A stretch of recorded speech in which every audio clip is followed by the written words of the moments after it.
seems like it's actually National Bakkie Week, with Ford launching the all-new Ranger and with VW launching their new Amarok.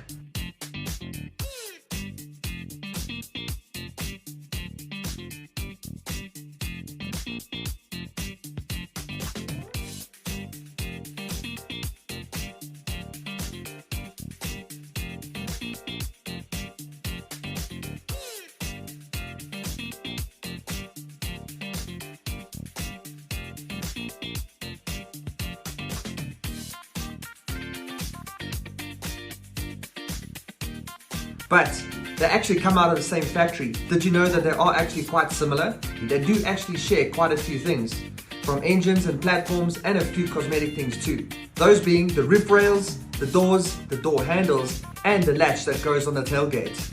And yes, they will be sharing the same engines too, but different markets will get different iterations and versions of them. But they're going to be basically the same, which means they also have the same towing capacity. But there are some differences between the cars when it comes to off-roading, as the Ranger has got a much better approach and departure angle, which means that the Ranger will leave the Amarok in its dust.